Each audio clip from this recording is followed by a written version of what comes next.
From my observatory on Centauri Prime, I have watched the humans with growing fascination. I am Zelthor, Chief Historian of the Galactic Council, and what I witnessed today will forever change how our species view these newcomers. Humans joined our galactic community merely 70 years ago, children by cosmic standards. Their entry was not smooth. Their directness offended the diplomatic Floraxians. Their curiosity unsettled the secretive Voth Imperium.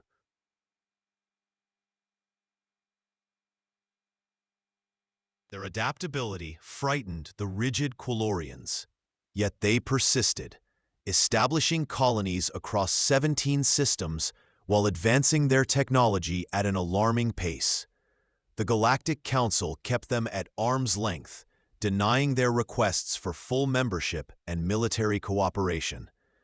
This policy of isolation seemed wise until the darkness appeared at the edge of the Andromeda Arm, a silence where thriving worlds once existed.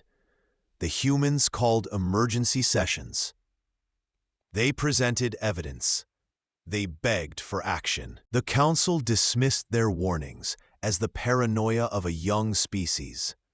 They were wrong. We were all wrong. Admiral Elena Zhao stood before the holographic display, her weathered face illuminated by thousands of red dots representing human colonies lost in the past year. 70 million lives, she said to the solemn Earth Defense Council chamber. 70 million humans, gone while the Galactic Council debated protocols. The room fell silent as she played the final transmission from New Darwin Colony. The footage showed massive shadow ships descending, unleashing swarms that stripped everything: metal, organics, atmosphere, leaving only barren rock behind. The harvesters have returned, Zhao continued. Ancient records warned of them, a hive consciousness that consumes all life every 50,000 years. The Council races have forgotten their own histories, but our archaeologists uncovered the truth. President Okafor nodded grimly. And their response? They called it human hysteria, suggested we fortify our remaining colonies and wait for more evidence. Then we stand alone, Okafor declared. Activate the Phoenix Protocol. The Phoenix Protocol, humanity's greatest secret. For 30 years, automated factories throughout the solar system had been constructing ships deep within asteroids and moons, hidden from alien observation. Not just any fleet. The largest armada ever conceived. Captain James Okonkwo's scout ship Pathfinder drifted silently at the edge of the Cygnus Void, where 3 systems had gone dark in the past month. His quantum communicator chimed. Admiral Zhao's face appeared. It's time, James. We've exhausted all diplomatic options. Okonkwo straightened. Phoenix is launching? Yes. The President addressed the Council one final time today, presented our evidence, offered our alliance. They voted against intervention. On his view screen, Okonkwo watched as restricted military channels suddenly blazed with activity. Hidden bay doors throughout the solar system were opening. From Mercury's dark side, from Jupiter's moons, from Neptune's clouds, from the Kuiper Belt. Ships, thousands upon thousands of warships. 700,000 vessels, James. The greatest fleet ever assembled by any species. Okonkwo's breath caught. Impossible. How did we build so many? Slowly, quietly, with every resource we could spare. The Council is demanding explanations, threatening sanctions. They think we're preparing to conquer the galaxy. If only they knew what's coming. Your mission remains the same. Find the Harvester's main fleet. We're coming. Ambassador Creel of the Floraxian delegation trembled as he addressed the emergency council session. The humans have deceived us all, 700,000 warships now orbit their homeworld. Such a fleet could conquer every council world within months. The chamber erupted in panic. Meanwhile, in Earth orbit, Admiral Zhao coordinated the greatest logistical challenge in human history. The fleet arranged itself in concentric shells, dreadnoughts at the core, cruisers in the middle layers, and frigates forming the outer spheres. Supply ships darted between formations, loading ammunition and provisions for a campaign with no planned return date. On thousands of alien worlds, citizens watched in terror as their information networks showed the human fleet. Parents sheltered children. Religious leaders proclaimed end times. Military commanders desperately calculated defenses against an armada they could not hope to match. Only a few, those who had worked closely with humans, wondered if something else motivated this unprecedented mobilization. The Pathfinder dropped out of hyperspace at the coordinates of the former Betelgeuse colony. "My God," whispered Lieutenant Santos as their sensors registered the scene before them. Where a vibrant world once existed, a hollow shell remained. The Harvester's ships, massive organic mechanical hybrids shaped like elongated crustaceans, surrounded the husk, extracting the final resources. "Count 37 capital ships," Okonkwo ordered. "Get me spectral analysis." Before Santos could respond, the Harvester fleet turned as one. "They've spotted us," Okonkwo said calmly. "Battle stations." 3 Harvester destroyers broke formation, accelerating toward the Pathfinder. "Sir, we can't match that firepower." "We're not here to win, Lieutenant. We're here to learn." Okonkwo opened the quantum channel. "Admiral, we have visual confirmation. Harvester fleet consists of at least 500 capital ships. They're stripping planets down to the mantle, and they're faster than our simulations predicted." Zhao's voice crackled. "Can you evade?" A blinding beam lanced out from the lead Harvester, narrowly missing the Pathfinder. "Negative.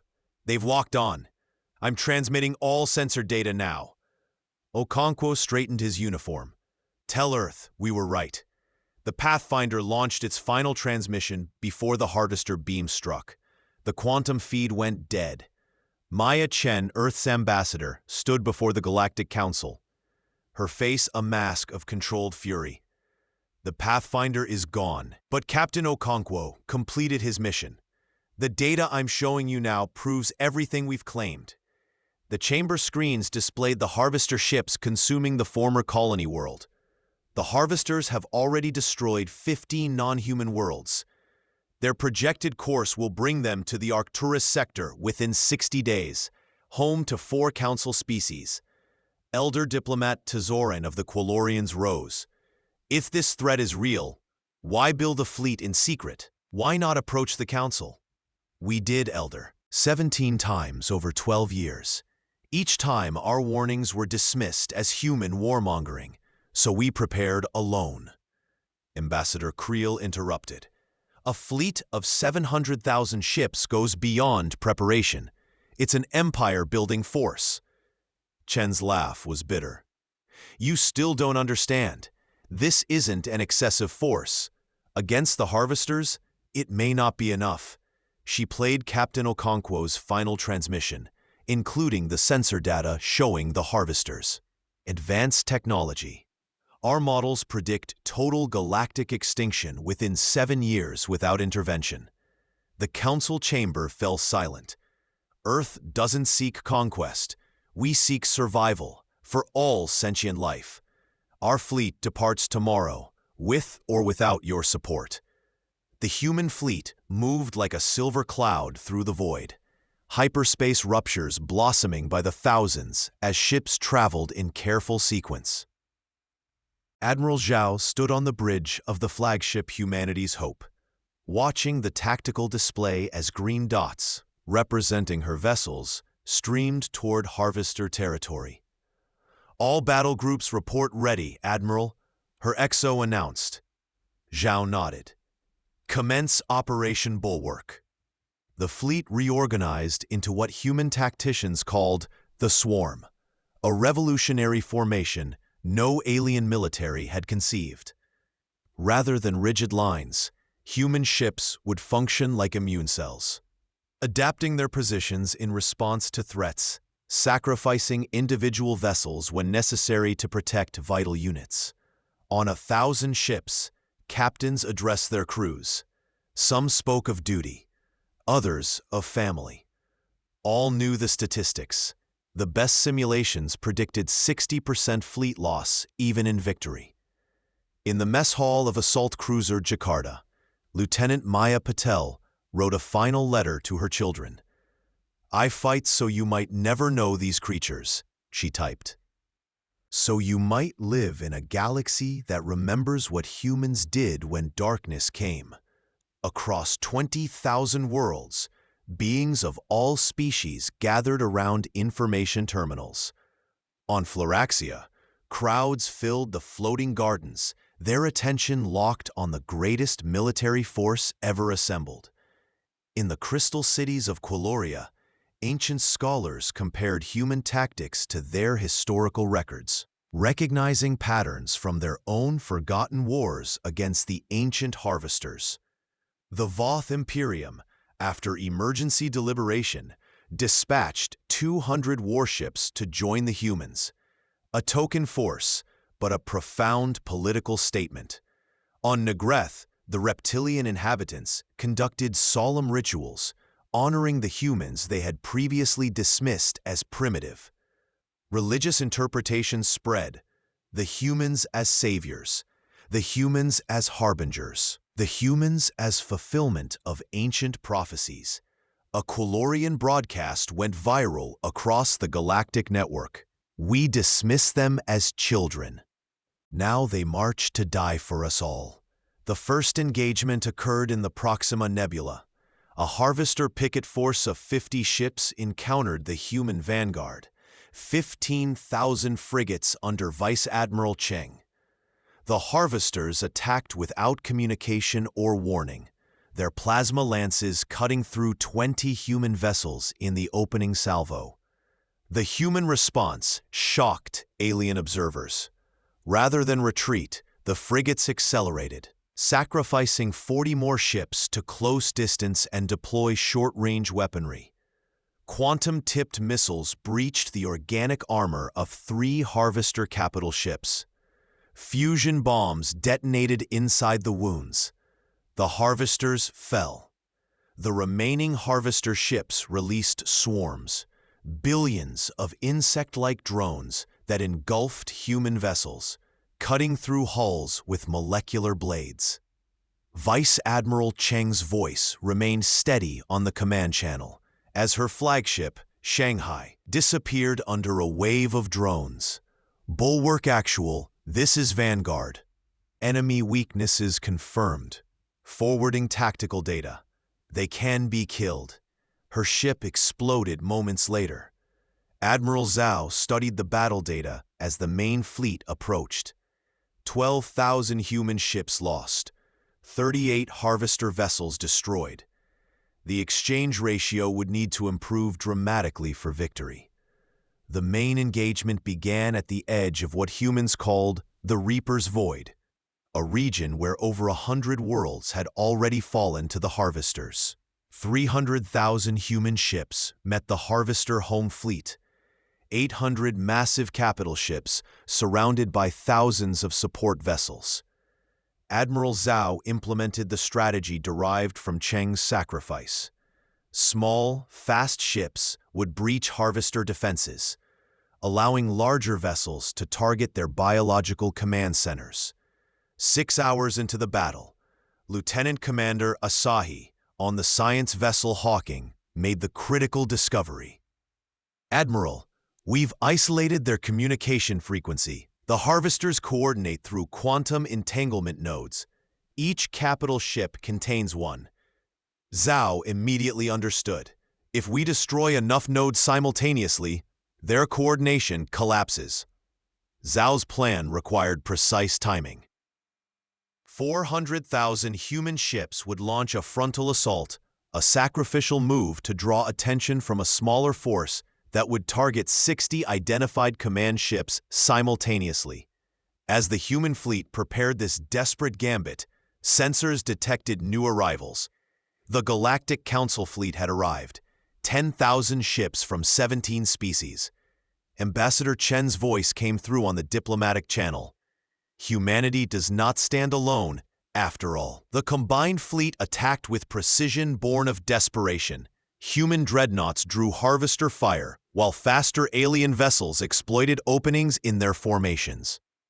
The Quilorian ships, with their phase technology, proved especially effective at breaching harvester defenses. Admiral Zhao directed her flagship toward the largest harvester vessel, a monstrosity twice the size of any other ship, which human forces had designated Alpha.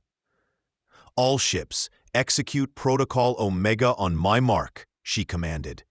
500,000 vessels initiated the attack pattern, each targeting their assigned harvester command ship. The space between fleets disappeared in a blaze of weapons fire. On the bridge of humanity's hope, alarms wailed as harvester weapons breached the shields. "Hull integrity at 43%, reported the tactical officer. "We won't survive another direct hit." "We don't need to," Zhao replied. "Just get me within detonation range of Alpha." The flagship shuddered as its engines pushed beyond safe limits, driving straight toward the central mass of the harvester command ship. "It's been an honor," Zhao told her crew as she activated the quantum warhead, a weapon powerful enough to break the fabric of space-time itself. As humanity's hope collided with Alpha, 50,000 other human vessels struck their targets simultaneously. The quantum disruption cascaded through the harvester fleet. Their hive mind, dependent on perfect coordination, fractured. Ship by ship, their movements became erratic, uncoordinated. The remaining Allied forces pressed the advantage, systematically destroying the confused enemy. The final tally defied comprehension. 420,000 human ships destroyed. Over 3 million human lives lost. 85% of the harvester fleet eliminated. The survivors gathered at the former human colony of New Darwin, now a scarred, lifeless rock that would serve as a monument. Ambassador Chen addressed the emergency session of the Galactic Council, which now met aboard the Quilorian diplomatic vessel.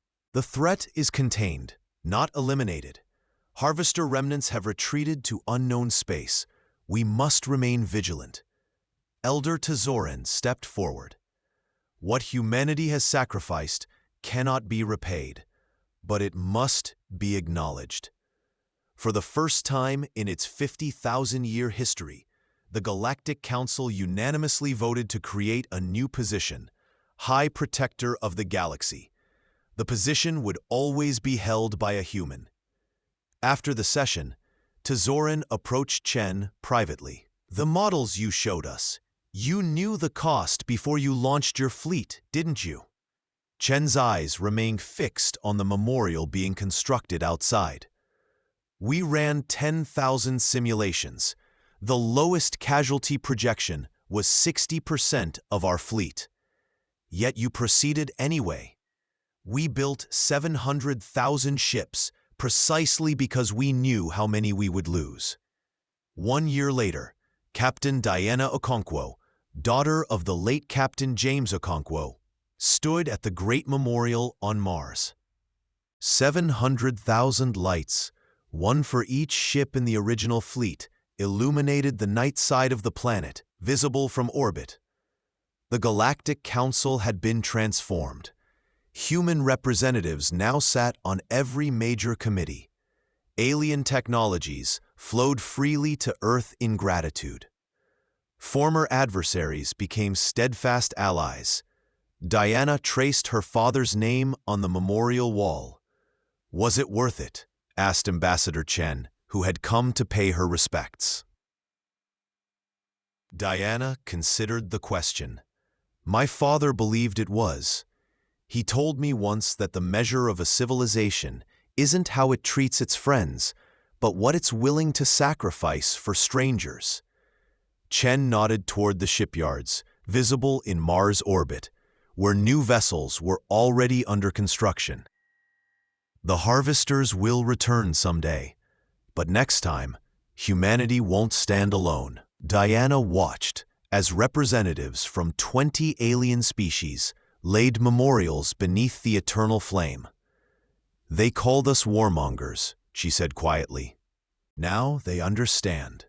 That's the paradox of humanity, Chen replied. We build the greatest engines of war in history, not because we love fighting, but because we love peace enough to defend it. Above them, the stars shone on a galaxy forever changed by humanity's terrible, necessary armada.